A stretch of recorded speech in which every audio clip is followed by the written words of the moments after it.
You're listening to Women's Media Center Live with Robin Morgan.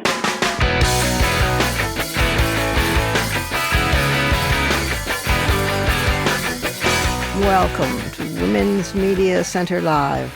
I'm Robin Morgan. It is with real pleasure that today we are posting and airing part 2 of our special event podcast, the keynote presentation I shared with my old friend Gloria Steinem about Sylvia Plath. As a reminder, this came about because Paul Alexander, a professor of English at Hunter College of the City University of New York, and a Plath scholar himself, had structured a day-long symposium of artists on panels, with the capping keynote at the end, Gloria and I discussing the impact of Plath's work. My thanks go again to Harold Holzer, the Jonathan F. Fantone, director of the Roosevelt House Public Policy Institute at Hunter, for granting permission to present this double keynote here.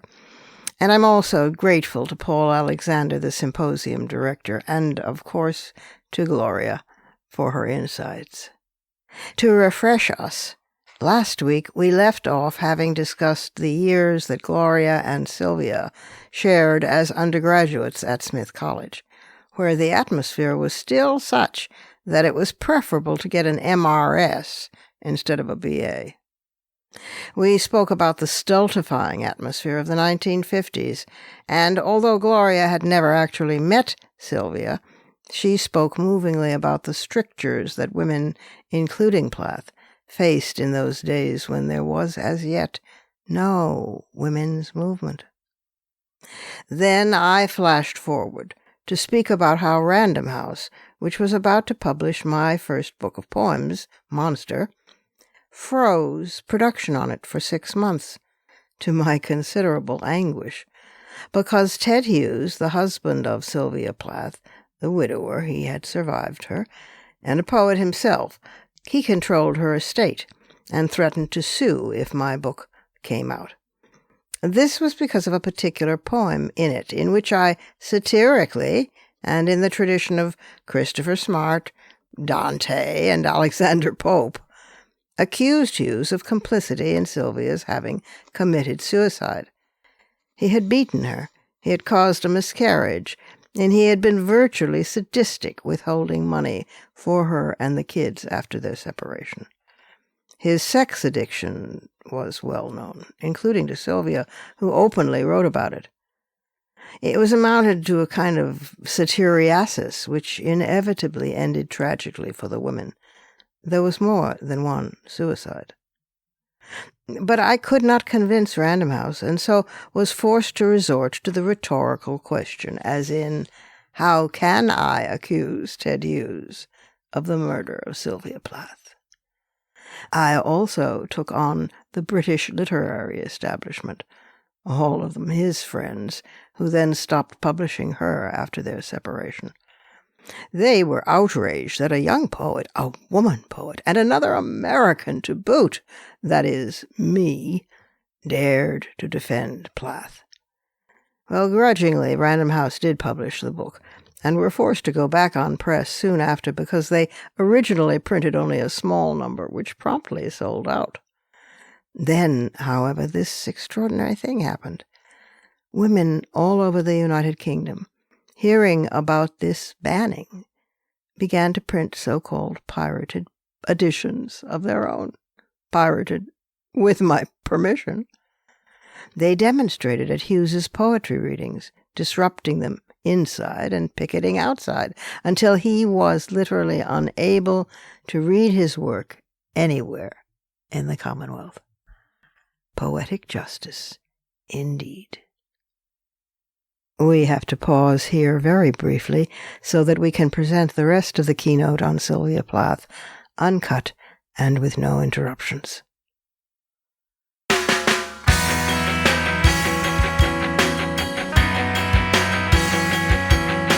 Subscribe to this program on your favorite podcast platform and leave us a review. Follow us on Twitter at WMC Live, like our Facebook page at facebook.com/WMC Live, and visit us at WMClive.com for more information about our show and our guests. You're listening to Women's Media Center Live with Robin Morgan.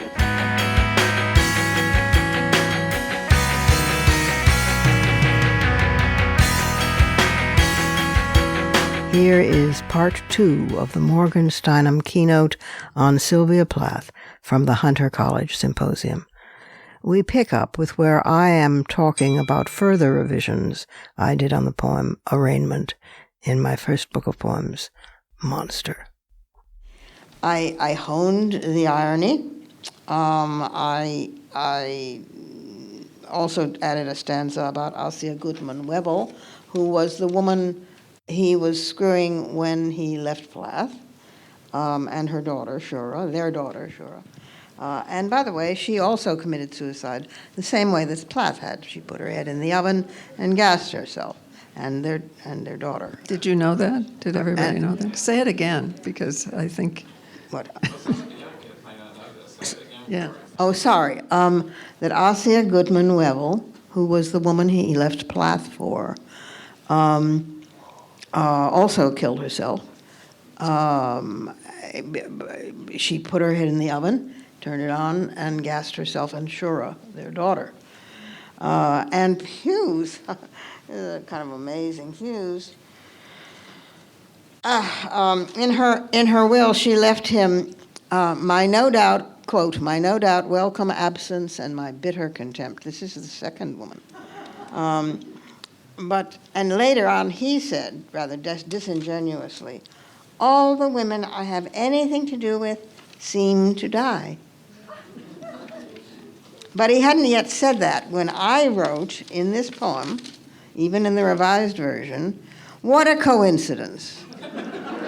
But only paranoiacs would assume that such a curious redundancy constitutes a one-man genocidal movement. So I also called them critical necrophiles, the critics who had exaggerated her madness or made it up entirely, and who deplored the suffering that Plath had caused him because it was so inconvenient. A. Alvarez, George Steiner, and Robert Lowell. But the heartbreak, and I remember telling you about this, was Doris Lessing. Because it was the time of the golden notebooks, and we all were running around saying, aren't these amazing, wonderful pieces of prose and feminist vision? And Lessing took to her typewriter to denounce me for having the rhetorical question. And said, and wrote me privately then, saying, we of the literary canon, don't wash our dirty linen in public. So in one swell foop, she was admitting that this was true. And that kind of broke my heart. So, okay, the book comes out. It sells fairly well because these amazing audiences come and hear poetry, and they hear women, and they want to hear women. And that was fantastic. But what was completely unexpected was the reaction of women in the women's movement, because they also inhaled these poems, and they liked the accusation, even as a rhetorical question. So, starting with Women in Canada, where I first learned by pure chance that the book had been pulled from the shelves, and that a separate piece had been made with Ted Hughes and the Hughes family and the Plath estate that he controlled, to have it not appear, and then he wouldn't sue. So my trusty friend, Emily Jane Goodman, and I went back after them. But you couldn't stop these women because they wrote to me and they asked for permission, get this, to do pirated editions. Now, mostly people don't ask for permission to do pirated editions, but they did, and I, shocked and amazed and grateful, said yes.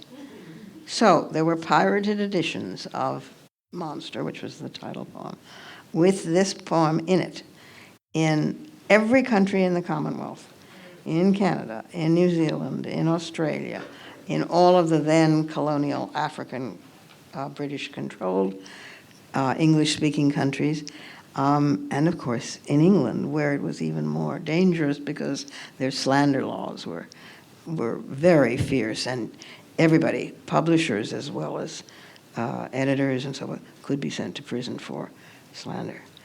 And they went to his readings, and they picketed his readings, and they carried signs with lines from the poem's arraignment on them. And he got to a point where he could not read anywhere in the Commonwealth because there would be women disrupting. So that was quite amazing. And the women went to her grave and would chisel his name off, because it was always Sylvia Plath Hughes, and they would chisel his name off. And he would have people go back and put his name back on. But it was kind of kind of amazing, because they felt that no American and no woman, how could this be? How could this be? And they kept saying, pull, this is funny. They kept saying, leash your girls. Put us on a leash, is that what they meant? Yes. Yeah, Okay. Like yeah, as if anybody could, much less wanted to, much less would be able to. These were women with minds very much of their own. So that is my legal story about Ted Hughes, and to this day, what has come out since in the letters, I'm not sure we have time for them, but that this was a womanizer, so sick that today we would call him a sex addict driven by misogyny. I mean, when she committed suicide, the night she committed suicide, he was in their wedding bed with another woman, and he was labeling women, 3 women he had going at the same time. Susan Allison, who was later to die, and juggling women he labeled A, B, and C, thought to have been Ossia, Brenda Hedden, and a young nurse who managed against all odds to survive him. Then he left England and for an Australian poetry festival where he had sex with a press officer, an Australian poet, and a woman interviewer. This is all the week that she killed herself. Who did this research? It's really fascinating. A number of biographers did it, and it's extraordinary. But perhaps the publication of her letters and her diaries, in which this voice and this language pours forth, will put to rest forever this 19th century trope of Hughes as this brooding figure. I mean, my God, you can stumble over just so many cliches before you toss your cookies, and let her come into her own complete voice. I mean, it is extraordinary. No, well, maybe we can hope that we in this room are helping to bring Sylvia Plath into a post-patriarchal, right? And we shouldn't even have to use the word patriarchal, right? Into a truly loving community, a democratic community, a poetry-loving community. And she single-handedly can teach us the struggle that it took to get here. And that is enormously, enormously valuable, because it strengthens us for whatever struggle that we may be attempting in our lives here today. And I'm thinking about the clock, and I'm wondering, do you want to read any more, or shall we ask? I want to read a tiny bit more, and then I think we should throw Okay. it open for questions. But the point of importance, she knew what he was getting into, and we weren't there for her yet. We couldn't save her. When they were at Cambridge, she inner diaries, which he censored quite heavily, he deleted such entries as that he was the biggest seducer in Cambridge, and such insights as, quote, who knows who Ted's next book will be dedicated to? His navel, his penis. And she, when she wrote that he had beat her, all I could think of was that her voice in these letters is still ringing. I mean, it is, Aaron Pizzi, first book was called Mike. Scream Quietly. Scream Quietly so the neighbors won't hear. Yeah. And again, this tension between who he really was and his image, and the fact that he was powerful, and that these were literary lights, was pretty hard for her. I want to read just. Ted hates us. He left us 2 weeks ago. Oh God, do I begin? He wants to kill us, to spend all his money on her. I'm drowning. I'm gasping for air. I mean, my God, my life with him has been a daily creation. New ideas, new thoughts, mutual stimulation. Now he is actively and passionately in love in the world, and I am stuck with 2 infants and not a soul, and a mother who's lost her job. She was a single mom. There's one in here that's just heartbreaking.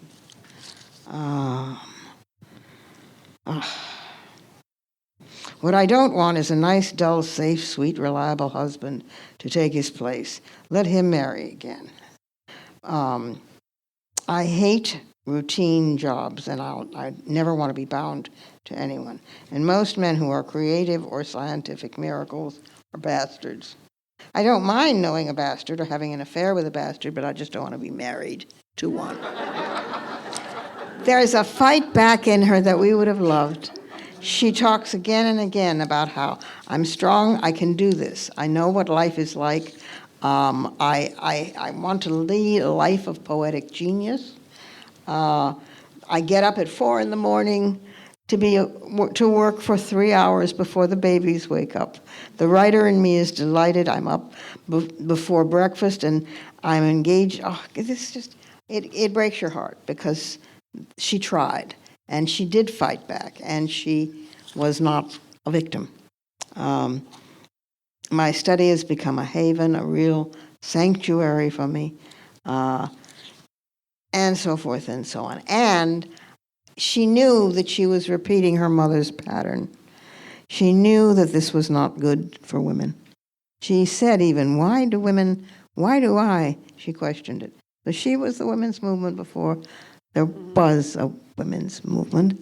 And I think that if women, not just women writers, but women were to understand that what she gave us, if there was one gift, it was rage. She gave us the right to rage, and to do so with language that seared your soul and made your blood run really fast. Thank you.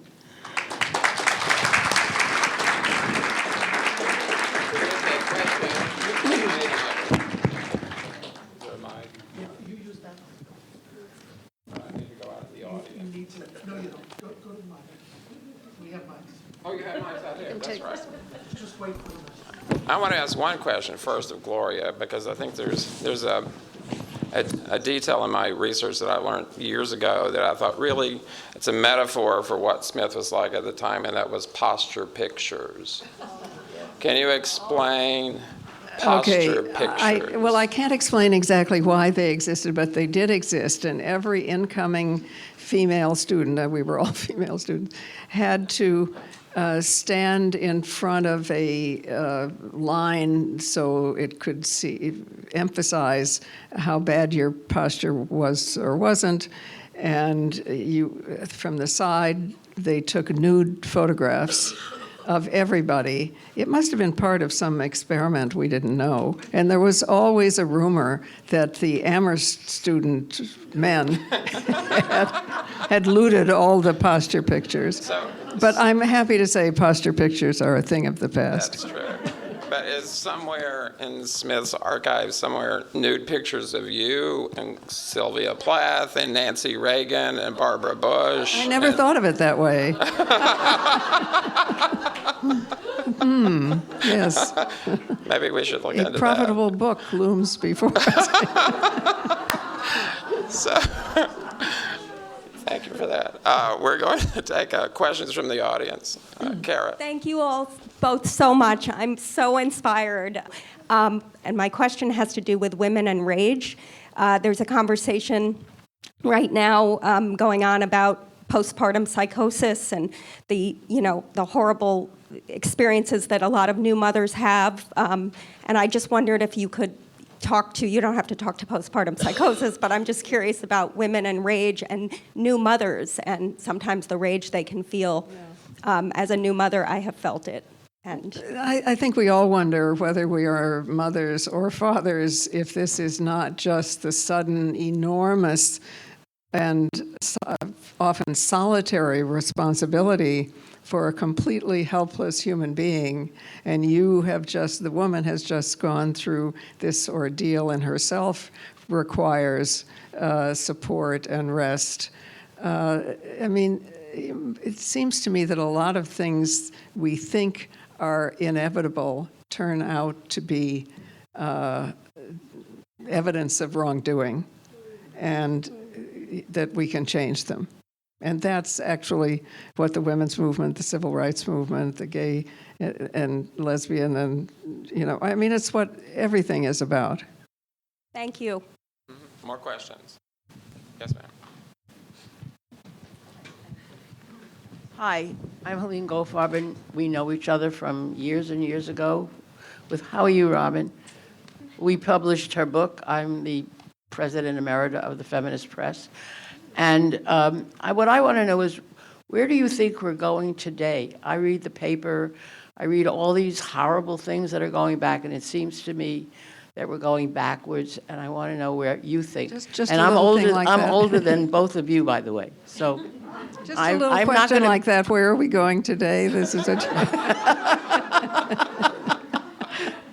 Robin, you want to go first? Oh, God.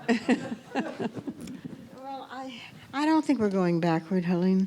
I mean, I really don't. I think it's like a spiral, where it seems like you've been here before because you're going around in circles, but it's actually not circles. It's actually at a different spatial dimension. Mm. So it can sometimes feel as if it's you're just going back over the same territory. I think, clearly Trump in the last years, all of that's been happening, harmed us tremendously. And by us, I mean the whole world. Because I think it, unleashed tyrants in countries all over the world, and anti-democratic procedures. But I think in that context, isn't it amazing that women in Iran are making a revolution? I mean, and they are making it. They are making it. Men are following them. Men aren't marching in and taking over and saying, okay, now it's time for serious revolution. We're going to bomb things. No. I mean, they're following the women. I can't get over this. And it's happening in small pockets all over the world as well. So I don't think, I look, every alternate Wednesday for 15 minutes, I just get hysterical and chew, my tongue and various things. And then I, like Holly Hunter in that movie, I wipe my eyes and I go back to, but I don't think so. And I know too many women and too many young women and too many women of color and too many women in all the double and triple oppressions who are just quietly working every day, all the time, to under the impression that she rises from the ashes, those women, and she eats men like air, which is Plath. So poetry can sometimes be useful in that it goes around all the rhetoric and all the jargon and goes directly to the heart. And that was her message, and I think we should get it out again and begin to get people listening to it. Another question, please. Yes. Blanche. It's the 75th anniversary. Oh, wait, there we go. Sorry. This is French cook, by the way, everybody. Thank you. It's the 75th anniversary of the Universal Declaration of Human Rights. And all over the world, people are really celebrating and rededicating themselves. And in the U.S., we still haven't ratified the Economic and Social Rights Covenant. So I think we should make it a movement right here to recognize the Universal Declaration of Human Rights and stand on your shoulders. You've given us so much, both of you, all of you here, and so grateful. So march on, shoulder to shoulder, hearts open, fists high, into the future. Gloria, can you, Robin just said she's still hopeful about the future. What about you? Yes, I'm definitely hopeful. Hope is a form of planning. If you if you aren't hopeful, you're not making a space where it can happen. And it's very helpful also not to look at everything from the top down, which is the way the news media frequently presents everything, and rather to look at this room. I mean, hello, this is a fan-fucking-tastic room full of good people. And we're all feminists, too, right? Yes, we're humanists, feminists, revolutionaries, whatever we want to call ourselves. I really think that the majority consciousness has tilted toward justice. For all kinds of reasons, all the great social justice movements, the terrible example of Trump, for all kinds of and that we are about to become a majority people of color country. The first generation of babies who are majority babies of color has already been born. So this country is going to look more like the rest of the world. We're going to have better food. No, I think we're on the cusp of a deeper change than we might think just from our recent history. More questions? Anyone else? So we should All go right. up and enjoy We the have reception. one more question and one more, and then that's it. Okay. Thanks. A few years ago, I think it was actually 7 years ago, Gloria, gave, I'll take this off, a speech at Smith, where I happened to be a sophomore. And I asked you at the end if you knew Sylvia Plath, and it wasn't like a lecture about Sylvia Plath. And you said you did, like what you said at the beginning of this lecture. And this was around a year before that correspondence came out with her doctor, Dr. Boischer, and we kind of talked a bit about how views have changed on women's mental health. And I'm wondering if since the 14-letter correspondence came out, if you have noticed a difference in the conversations you've had about Sylvia Plath among your friends. I think so. It's hard to trust our acquaintances as a testing ground because, for obvious reasons. But I'm very grateful for you and this program because we will be introducing Plath to a lot of readers who don't know her, and maybe we should, each of us here, promise ourselves to do that with our friends, to hand out her books and to introduce her because she was so far ahead of her time. But I do think that it's a much smaller world now, that we understand that the national boundaries, we understand we're living on spaceship Earth. Hello? and there's, thanks to COVID, COVID taught us that too because it's so communicable across, it didn't pay any attention to national boundaries. There is a different and more communal and less nationalized state of mind that's coming to us. Will it be in time? We don't know, but I think it's coming. And I would add to that, that, sometimes with English majors or people who just study English and or poetry, it's considered effete or out there or something a little weird. It's not considered the hard stuff. And it's interesting that they always use terms hard and soft. Wonder what they're thinking.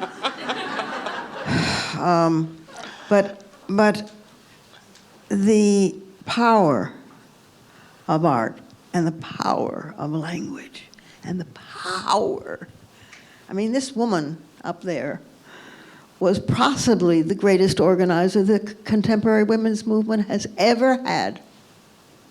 And she was just a poet. So I think we might rethink that. I think that women of color have already taken that on board, and they know that they're Toni Morrisons and they're Sonia Sanchez's, and they know who their political mothers are. And people still come to their readings and blazon their words on flags and that they carry, into jail. So I just would like to see that seam between art and activism just done away with, and that all of us would be quoting Plath and Cherie Moraga and everybody else that we can think of, because it will not just get us marching, but it will make us cry. It will dare to make us cry, and it will make us laugh, and it will make us whole. That seems like a perfect ending. We need to take our final break now, but we will return in just a moment with our closing credits. Thank you for listening to this two-part presentation, which I hope you enjoyed during April, which, after all, is Poetry Month.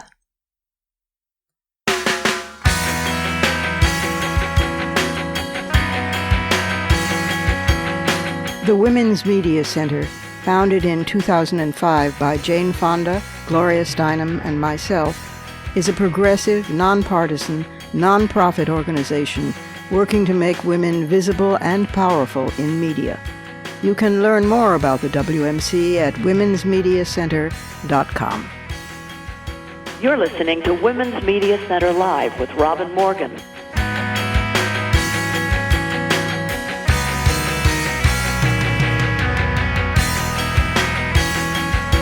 And that's our show for this week. You can follow me on Twitter, Facebook, and now Instagram at The Robin Morgan.